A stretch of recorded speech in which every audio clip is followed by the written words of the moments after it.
Hi friends, காலையில் 6 மணிக்கு மாலை போடுற சொன்னாங்க. 5:30 மணிக்கு எழுப்பிட்டு நீங்களும் குளிச்சுட்டு குழந்தைங்களும் குளிச்சுடுங்கண்ணா. குளிருக்கு டீ குடிக்காமல் எப்படி குளிக்கிறது? டீ குடிச்சா தான் நான் உங்களுக்கு குளிச்சு விடுவேன் அப்படின்னு சொல்லிட்டாரு. டீயும் நைட்டே அடுப்பெல்லாம் தொடச்சி விட்டேன். இப்போ தொடச்சி விட்டு தீக்ஷித் ஸ்கூலுக்கு வந்த உடனே கிளம்பணும். அதனால் அரிசி ஊற வச்சாச்சு. இவங்க 2 பேர்த்துக்கு குளிச்சுட்டு கிளம்பி வச்சுட்டு அவங்க அப்பாவும் குளிக்க போயிட்டாரு. அப்புறம் ஞாயிற்றுக்கிழமை தான் சொல்லிட்டு போனாங்க, இன்றைக்கி ஒரு புண்ணியர்ச்சினி இருக்குது அப்படின்னு சொல்லி. அது மொய் பார்க்குறக்கு நானும் மறந்துட்டேன். அப்புறம் இன்றைக்கி காலையில் மாமா கிளம்பும்போது கேட்டார், பார்த்தியா எவ்வளோ மொய் அப்படின்னு சொல்லி.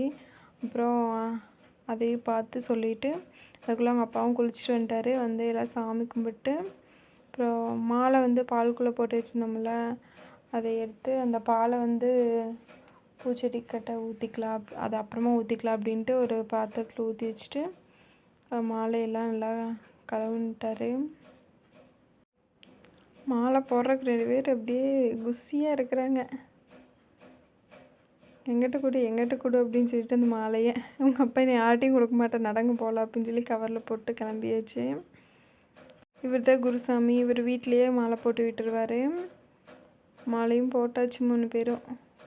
எங்கள் அப்பாவுக்கு ஆஃபீஸுக்கு நேரமாச்சு.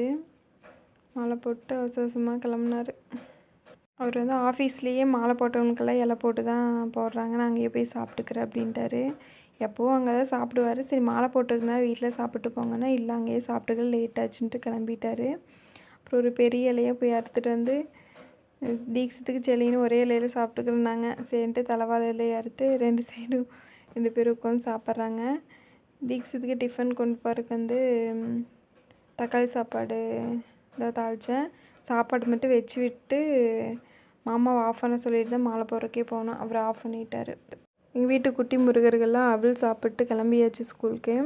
செலி இன்னைக்கு காலையில் நேரத்துலேயே எழுந்திரிச்சினா ஒரு 10 மணிக்கெல்லாம் தூங்கிட்டான். 1 மணிக்கு தான் எழுந்திரிச்சான். அதுக்குள்ளே பொங்கல் குழம்பு வச்சு சேனக்கிழங்கு பொரியல் ரசமெல்லாம் வச்சுட்டேன். இதுக்கு முன்னாடியே ஒரு நாள் பொங்கல் வைக்கலான்னு பிளான் பண்ணி எல்லாமே ரெடி பண்ணி தான் வச்சுருந்தோம். விறகு எல்லாமே அன்றைக்கி வைக்க முடியல, அதனால் எல்லாமே அப்படியே இருந்துச்சு. எனக்கு அதிகமாக எந்த வேலையும் இல்லை. முன்னாடி மட்டும் கொஞ்சம் வலிச்சுட்டு கோலம் போட்டு பொங்கல் வைக்கிற இடத்துல அண்ணா வீடும் வந்துட்டாங்க, ஹஸ்பண்டும் வந்துட்டார். சாயங்காலமாக பொங்கல் வச்சு சாமி கும்பிட்டு சாப்பிட்டாச்சு.